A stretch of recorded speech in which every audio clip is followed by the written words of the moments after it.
Bom dia a todos, eu sou o professor Alex Nina e hoje vamos ter aula de gestão integrada da cadeia de suprimento. O sumário aqui da disciplina, nós começamos com uma introdução, depois nós vamos falar de trade-offs, nível de estoque, quantidade de parceiros, estratégia de negócio, governança corporativa e sustentabilidade. E por fim, de benefícios da gestão integrada de suprimentos. Maior velocidade de resposta ao mercado, melhor nível de serviço ao cliente, maior capacidade de adaptação a mudanças e atenuação do efeito chicote.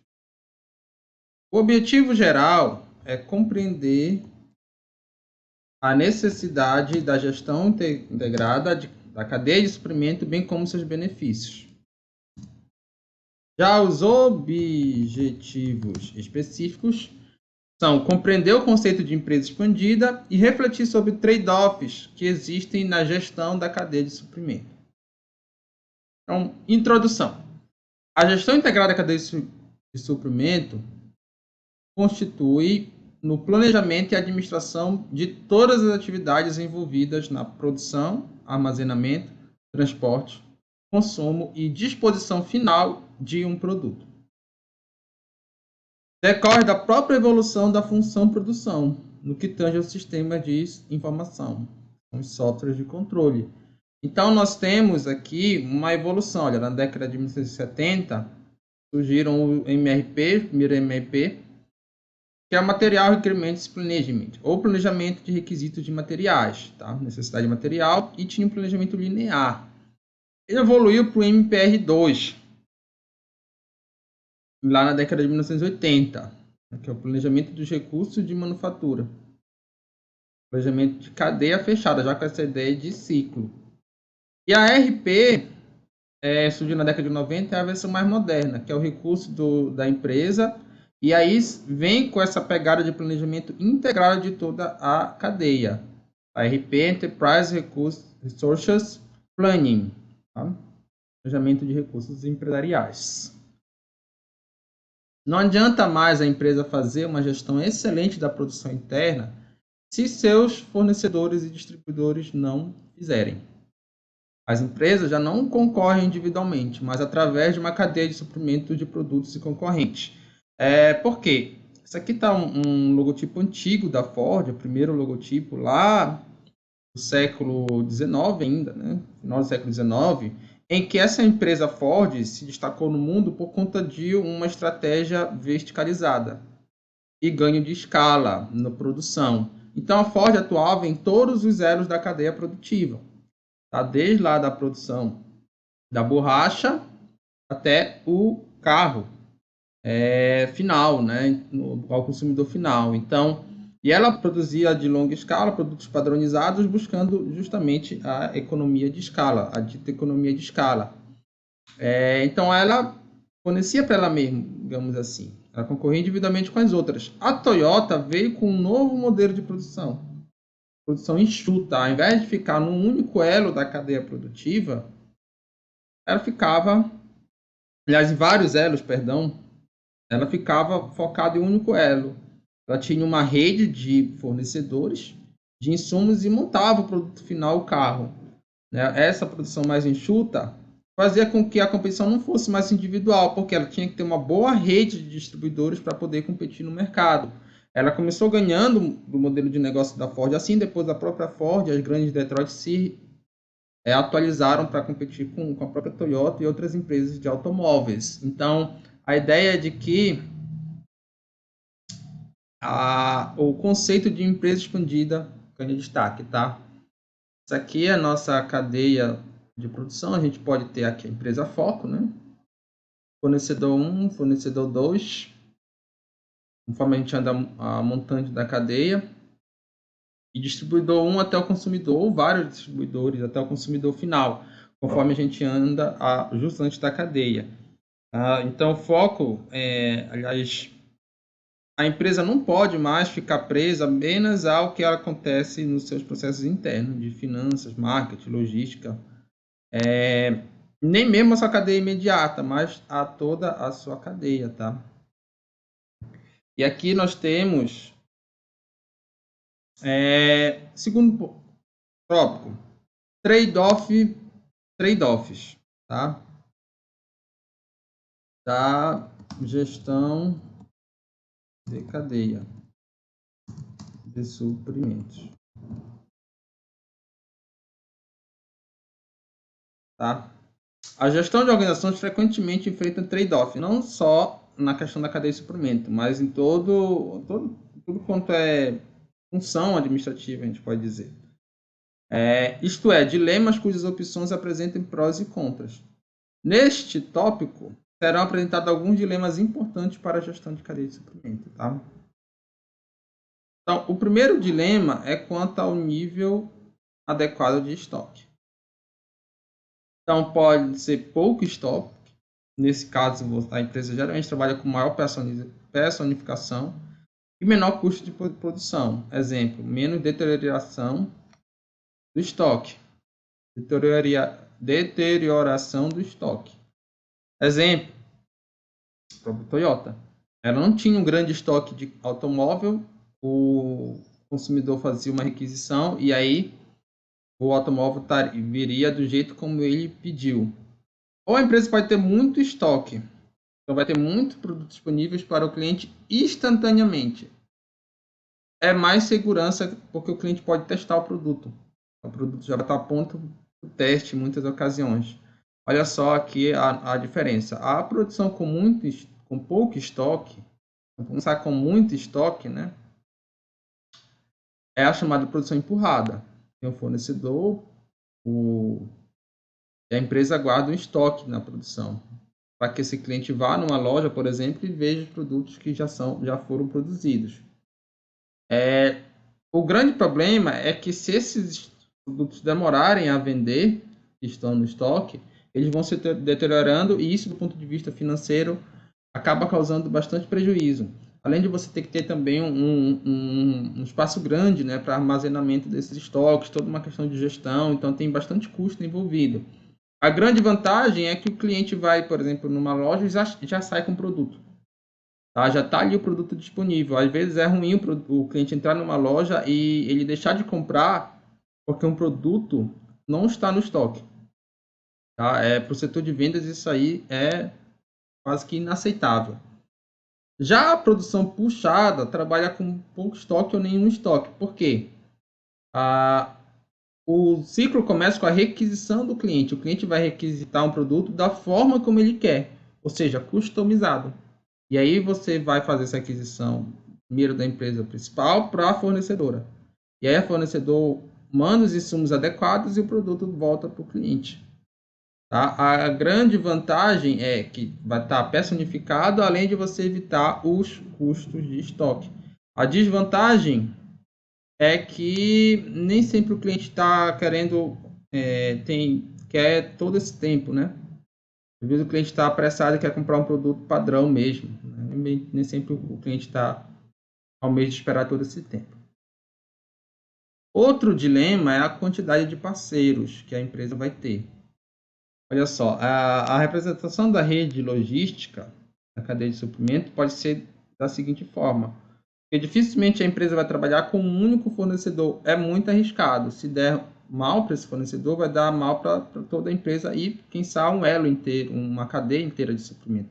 Então, geralmente, você trabalha com 2 ou mais fornecedores, distribuidores, tá? Isso a gente chama de rede de cadeia de suprimento, porque o objetivo é minimizar riscos de um falhar, mesmo que um seja um fornecedor melhor, que te venda um produto de maior qualidade ou de menor custo, ou ambos os casos. É muito arriscado você ficar dependente apenas dele. Mas qual é o problema disso? Se você sempre vai ter um fornecedor melhor ou uma rede de distribuidor melhor, teoricamente, se você focasse neles, você ia ter o melhor resultado. Tá? Porque ele te traria uma vantagem competitiva. E olha só, no mundo globalizado, esse foco, né, faz com que as vantagens competitivas geográficas se tornem cada vez mais relevantes. Exemplo, arranjo produtivo de cacau, locais aqui, como no caso do cacau, da Bahia, tá? Então, você acaba, geograficamente, algumas regiões se destacam com arranjos produtivos, focando em determinados produtos e serviços, quem sabe para exportar para o exterior, aquilo que se chama de vantagem competitiva. A diversificação, por outro lado, ela visa reduzir os riscos. Por quê? Por conta dessa nova geopolítica que cada território tem seu foco, ficar dependente de um único território é problemático. Exemplo, quando estourou a guerra da Ucrânia com a Rússia, o Brasil teve um problema muito sério de fertilizante, porque a maioria dos fertilizantes para nossa agricultura, né, o agro é super importante para a economia do Brasil, vinham da Rússia. E aí esse fornecimento, ele até caiu, né? E até, inclusive, no período eleitoral se discutiu. Eu lembro da propaganda da Simone Tebet, se vocês estão lembrados, que ela falava que ela era adepta, né? Sugeriu um projeto para a criação de fábricas de fertilizante no Brasil, justamente para não depender dos fertilizantes russos. Só que, assim, por outro lado, provavelmente os russos produzem fertilizante com menor custo e vendem a menor custo para o Brasil do que uma produção interna. E aí o Brasil ficou dependente da Rússia, assim como outros países também, por conta desse custo baixo, né? Então tem sempre esse dilema, eu vou focar em alguém para ficar com um custo baixo naquele insumo, naquele produto, ou vou diversificar para não ficar dependente daquele fornecedor. Outro dilema é quanto à estratégia de negócios, que basicamente pode ser de preço e valor. E preço e valor são coisas diferentes, tá? Preço é algo objetivo. Quanto custa um bem ou serviço em dinheiro? O valor é quanto ele realmente vale para o cliente, então ele é subjetivo. Vou dar o exemplo aqui do show da Sandy Júnior. Né? Sandy Júnior, a dupla, quando retornou, os preços variavam aqui de R$2.000 a R$2.500, tá? Os preços dos ingressos. E aí, turma, vocês dariam R$2.500 para o show da Sandy Júnior? Quando eu pergunto isso na sala, a maioria das pessoas dizem que não. Até porque são pessoas mais novas e não lembram lá do início deles. As pessoas respondem assim, nem se eu tivesse. Mas os shows estavam todos lotados. Porque tem pessoas que estão dispostas a dar, estavam dispostas na época a dar esse preço nesse ingresso do show. Inclusive muitas pessoas. E aí elas têm seus motivos, elas têm seus valores. Né? Para elas vale 2.500. Para você, por exemplo, pode não valer. E tá tudo certo, porque o valor é subjetivo. O preço, para ambos, é o mesmo. Não importa se você é um super fã, não importa se você nunca nem ouviu falar. Aí você pode até questionar, mas não vale tudo isso, porque a música não é boa. Agora pensa na sua banda favorita. Será que você daria esse preço aqui, né? Se eles viessem fazer um show único, né? E você tendo condições, provavelmente sim. E aí por isso que a gente tem que respeitar os valores das outras pessoas. E quando a gente está trabalhando com uma empresa, tem que entender os valores do nosso público-alvo. Só que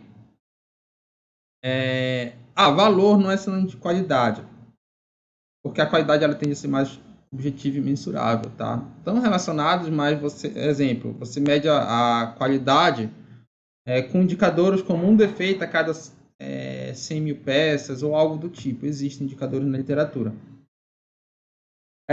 Muito se pensa que o aumento da qualidade gera aumento de custo, porém essa ideia é errada, conforme o moderno pensamento da gestão da qualidade. Tá? Os principais custos advêm da falta de qualidade, de fazer errado desde o início e tudo mais. Então, o grande dilema tá assim, você vai competir no mercado por preço, ou que as pessoas olham mais o preço, ou no mercado que as pessoas olham mais o valor. Tá? As empresas enfrentam, porque geralmente quando as pessoas olham mais o valor, são empresas que produzem em pequena escala e produtos de alto ticket e alta margem de lucratividade. Quando a empresa compete por preço, ela produz em larga escala, como a Ford, né? Lá no século XX. E aí ela tem uma margem baixa, mas ela ganha seu lucro, principalmente no volume de vendas. E aí você vai ter que decidir isso. Tá? O gestor de suprimento deve sempre questionar a qualidade da cadeia e sua capacidade de gerar valor ao cliente. Exemplo, os distribuidores podem atrasar a entrega e danificar o produto. Eu vou dar o exemplo aqui da loja Renner. Logo no início da pandemia, eu pedia muito produto nela e eu tive dor de cabeça logo no início, porque eles não tinham bons distribuidores. A empresa logística atrasava, talvez não tivesse ainda adaptado para o cenário de repente todo mundo começar a pedir pela internet, a empresa não tem infraestrutura adequada, então teve muito atraso. Com o passar do tempo, ao longo da própria pandemia, esse serviço foi melhorando. Não sei se eles mudaram de transportadora, mas eles passaram a entregar antes do prazo e realmente, no meu caso, eu fiquei muito satisfeito com o serviço prestado de transporte. Outro exemplo são de fornecedores. Aqui é um produtor, essa planta é a pupunha, tá? Típica lá da região norte, de onde eu venho. Eu tive um aluno, ele vendia pupunha. Ele comprava de vários fornecedores lá do estado do Amapá, mas só havia um fornecedor que a pupunha era de qualidade. E esse fornecedor também honrava os prazos. Então, ele acabou tendo muito prejuízo porque os consumidores, quando compravam nele num dia e a pupunha era boa, aí depois voltava outro dia e comprava a pupunha de outro fornecedor, pupunha ruim, eles ficavam confusos se aquele local era ou não de pupunha de boa qualidade. E aí ele passou a fechar só com esse fornecedor que dava pupunha de boa qualidade. E ele teve sorte porque os outros compradores desse fornecedor não honraram os compromissos, e ele honrou os compromissos. E aí o fornecedor fechou só com ele. E hoje ele tem a melhor pupunha lá da cidade de Macapá. Tá? Ele tem um bom fornecedor, ele tem um bom relacionamento com esse fornecedor, eles estão fechados. E de fato ele tem quase que um monopólio lá em Macapá da venda de pupunha. Muita gente vai direto no ponto dele porque não vai em outro que é pupunha de baixa qualidade. Mesmo que sejam até mais baratas, mas as pessoas vão pelo valor. Hoje tem um novo paradigma nessa questão de competir por preço e por valor, né, de larga ou baixa escala, que são as impressões 3D, que estão com a promessa aí de customização em massa, causando aí uma disrupção nesse mercado. A discussão é longa, mas só para vocês entenderem que o mercado hoje está falando bastante disso. Outros dilemas que as empresas enfrentam estão relacionados à governança corporativa. Porque, embora seja o cliente o grande responsável pela geração de valor na cadeia de suprimento, ele não é a única parte interessada. Então, existem os stakeholders, que é o conjunto de partes interessadas nas operações da empresa. São essas daqui. Ó.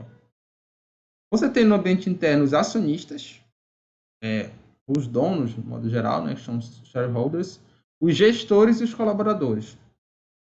E aí a empresa vai tratar diretamente com fornecedores e clientes. E já no ambiente externo, olha, você tem a sociedade como um todo, ou a comunidade mais próxima ali da empresa, os sindicatos e agências reguladoras e o próprio governo. Então, todas essas são partes interessadas nas operações da empresa. E a ideia da governança corporativa é a própria gestão dos conflitos existentes entre essas partes interessadas, tá? Embora o cliente seja mais importante, todos eles influenciam aqui. São chamados conflitos de agência, que ocorrem entre os stakeholders. Exemplo, fornecedores estão com dificuldade de honrar seus compromissos em virtude da pressão dos acionistas por distribuição de dividendos. Lá na empresa fornecedora está tendo uma pressão de distribuição de dividendos e aí os fornecedores não conseguem honrar os compromissos.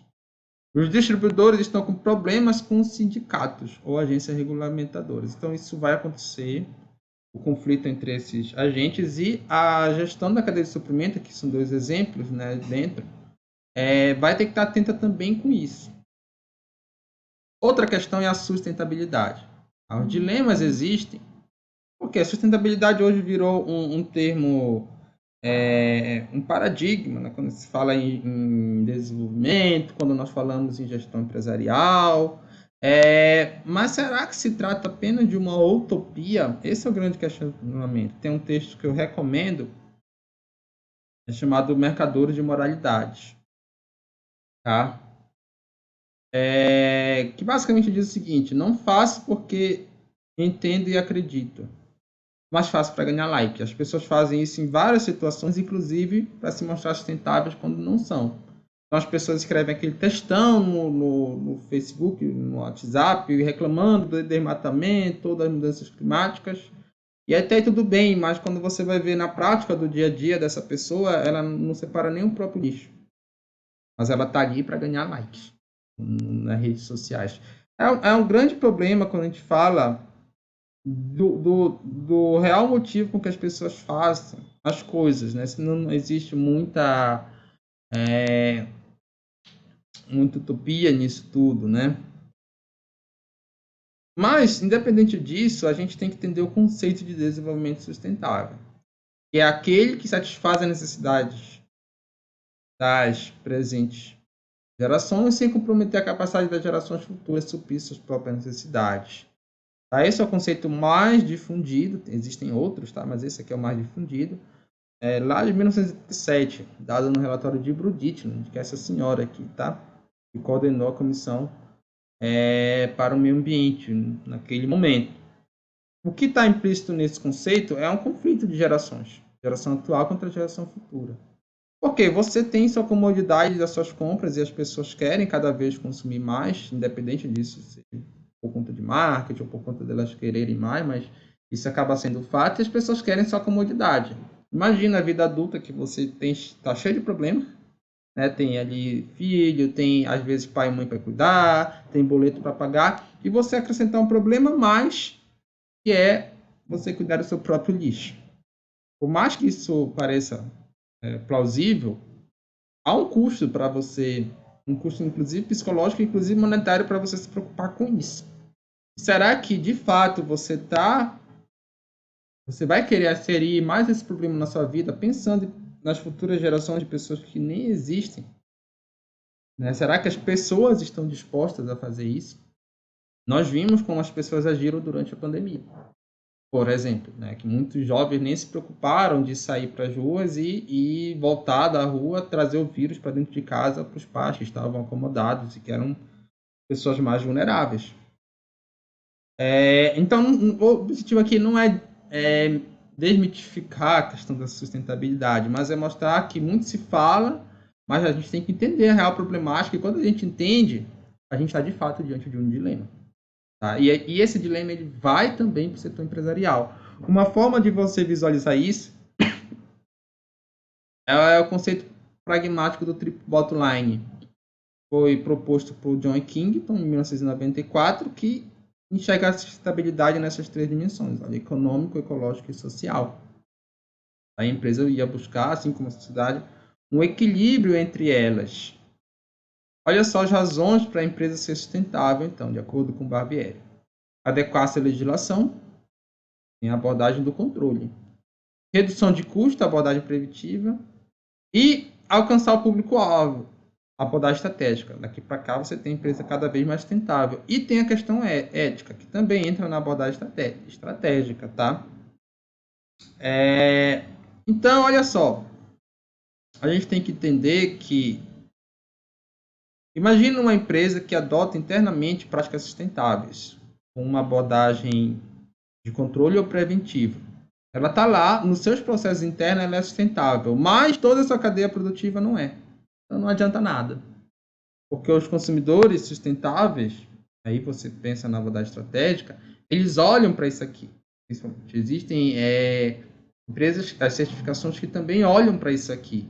Então, se você quer ser sustentável estrategicamente para alcançar um público-alvo, você precisa estar ligado na sua cadeia como um todo. Ou seja, sua gestão tem que ser integrada da cadeia de suprimento. Tá? Seja seus fornecedores, seja inclusive seus distribuidores. Outra coisa que precisa ser feita é a logística reversa. Né? É o sentido inverso. Quando o rejeito for produzido, para ele voltar aqui para o fabricante, para virar novos insumos, novos produtos, enfim. Tá? Para que você não aumente a quantidade de rejeitos, né, que é o resíduo que não serve mais para nada, só tem que ser disposto ambientalmente correto de acordo com a própria Lei 12.305. Bom, então, quais são os benefícios da gestão integrada da cadeia de suprimento? A gente viu que era importante para você resolver esses dilemas, mas o que é que elas podem trazer? Ela constitui um novo paradigma, tá? Significa que, quando comparado com a gestão tradicional, não há desvantagens, mas apenas vantagens. Isso é a ideia de paradigma. É algo que veio para romper e o que existia antes nem dá para se comparar. Né? Hoje, as empresas precisam fazer essa gestão integrada, porque senão elas ficam para trás. Não existe assim, algum benefício de não fazer isso. Né? Por isso que é uma questão de sobrevivência. Então, vamos apresentar os principais benefícios. Então, maior velocidade de resposta ao mercado. Nas cadeias tradicionais, o fluxo de informação é unidirecional. Nas cadeias integradas, há uma rápida disponibilização aos diferentes elos, fornecedores, distribuidores, clientes finais, de informações como posição de estoque, capacidade produtiva, de transporte, demanda real, ações de marketing. Por exemplo, quando você compra um produto na internet, você consegue hoje acompanhar, se for uma loja confiável, com um bom transportador, onde é que esse produto está. Se está no estoque, se está na transportadora, se está em transporte. Por exemplo, você compra ali numa loja como a Casas Bahia, mas a transportadora ela passa as informações para o cliente final e para a própria Casas Bahia também, para fazer um controle desse produto, né, do transporte desse produto. Maior rapidez para atendimento às novas exigências e necessidades dos consumidores. Então, olha só, a Ambev no ápice da pandemia, a Ambev passou a fabricar álcool gel a partir da produção de cerveja. Então, ela se adaptou rapidamente, a produção ia ficar parada, as pessoas iam ficar em casa, e a nova demanda era álcool gel. E aí a Ambev se adaptou muito rápido, mas isso não poderia acontecer se não tivesse também uma rede logística adaptável para a distribuição desse produto, né? O fornecimento do insumo e tudo mais. Menor prazo para lançamento de inovações, de grande relevância, sobretudo para os produtos de ciclo de vida curto. Exemplo, celular. Com a cadeia integrada, você consegue lançar mais rapidamente produto no mercado e as pessoas estão vivendo sempre de buscar novo produto. No caso do smartphone, isso é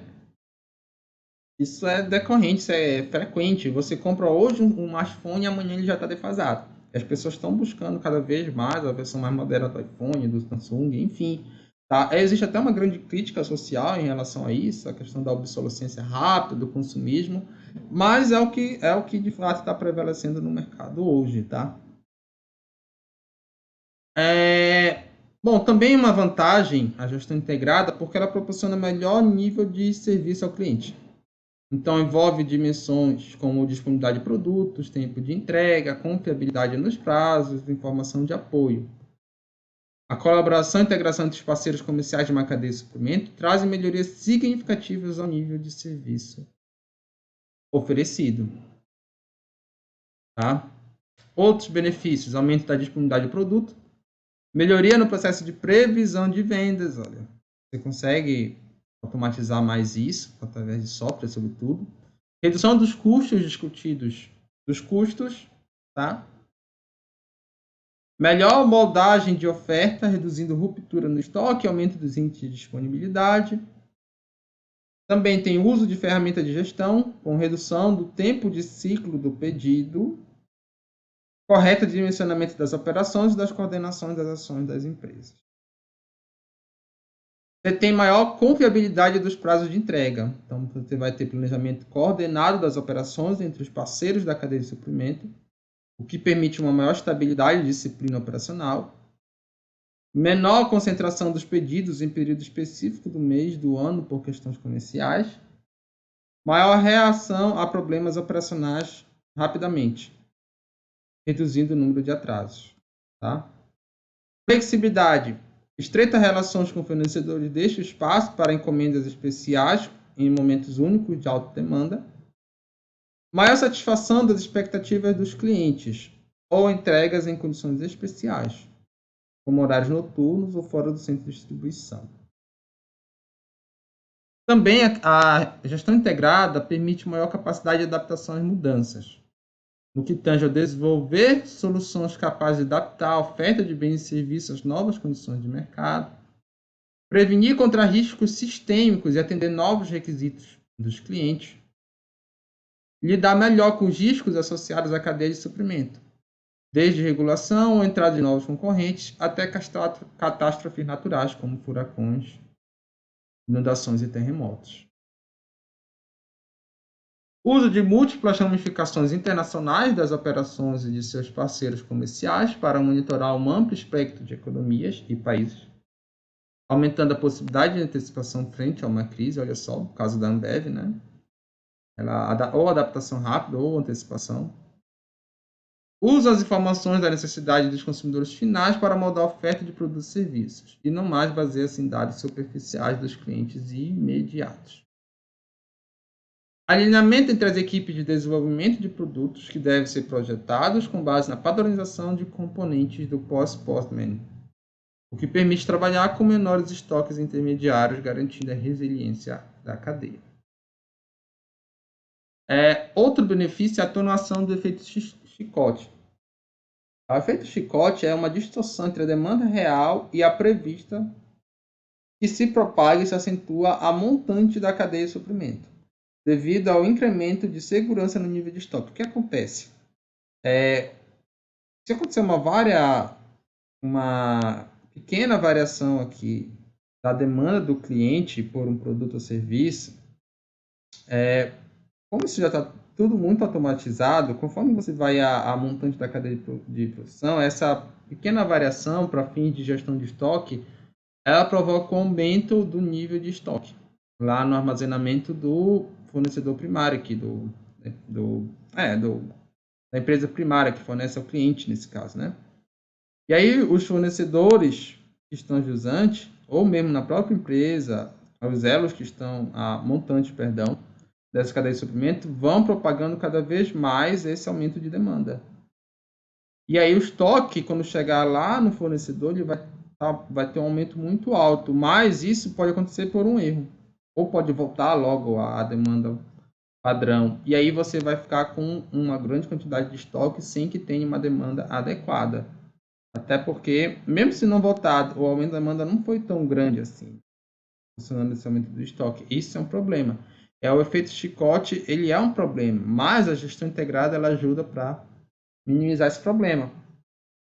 Porque ela permite a sincronização da cadeia de suprimento, com disponibilização da informação com antecedência a todos os processos que estão em andamento, incluindo material que chegará no próximo dia, situação dos estoques em depósito, vendas realizadas, previsão de vendas futuras, controle do efeito de estoque no armazém e nas lojas. Também permite um acompanhamento das tendências de mercado e possíveis oscilações que venham a ocorrer com aumento ou queda do consumo, tá? Além do alinhamento de estratégias internas, possibilitando que as áreas ou as diferentes empresas conversem e saibam quais as decisões são tomadas em relação à produção, compra de produtos, estratégia de venda e direcionamento da área de marketing. Exemplo, a área de marketing está trabalhando em campanhas visando vender produtos que não estão na pauta da área de compras. Isso é um problema. Se não tiver um diálogo, se não tiver uma gestão integrada, isso vai causar ali prejuízos para a companhia e para todo o elo da cadeia de suprimento. Todos os elos, melhor dizendo. A área de produção fabrica mercadorias que a área comercial tem dificuldade de vender. Esse também é um erro provocado pela falta de comunicação. Também possibilita a otimização de operações a partir da estrutura tecnológica e informações confiáveis, possibilitando a área de suprimentos comprar quantidades menores com programação de entregas ao longo do período. Isso evita que produtos fiquem estocados e possibilita a mudança de quantidade e itens nos próximos lotes a serem adquiridos. Então, os recursos adequados incluem sistema de gestão de estoque confiável, processos organizados, metodologia implementada e equipe treinada, transportadoras de confiança e que cumpram os prazos estabelecidos, monitoramento de todos os processos da empresa de forma online e em tempo real. Pessoal, para concluir essa aula, temos aqui um mapa mental, tá? A gente começou a aula mostrando a importância da ideia de empresa expandida, tá? E aí você vai não apenas focar na própria empresa, mas olhar para toda essa cadeia de suprimento, porque a vantagem competitiva hoje está na cadeia de suprimento, muito mais na cadeia de suprimento do que na operações internas da empresa, tá? Por isso a importância da gestão integrada dessa cadeia. Só que ela enfrenta trade-offs de gestão, no que tange aos estoques, que podem ser poucos ou muitos, aos parceiros, que você pode focar em poucos parceiros ou ter muitos, buscando uma diversificação, minimizando riscos. No primeiro caso, você também pode aumentar a rentabilidade, então isso é um trade-off. As estratégias de negócio, você pode focar em preço, produção em larga escala ou em valor, geralmente associado com produção de pequena escala e maior margem de lucro. Os conflitos de agência, aí você vai ter inúmeros trade-offs entre os diferentes stakeholders, inclusive vários influenciando a própria gestão da cadeia de suprimentos, tá? A questão da sustentabilidade é um trade-off entre as dimensões da sustentabilidade, cujas básicas são ambiental, social e econômico, mas autores diferentes podem incluir outras, tá? E também, mas essa gestão integrada, ela facilita ali para você lidar com esses trade-offs e ela gera benefícios.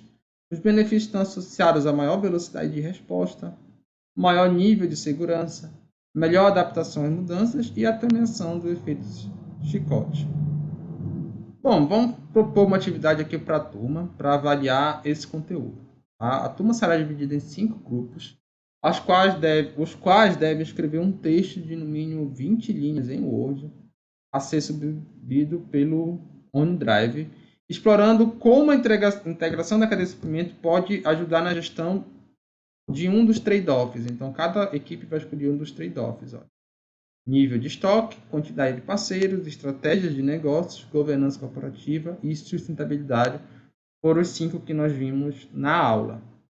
Pessoal, essas aqui são as referências dessa aula. Espero que vocês tenham gostado. Até a próxima.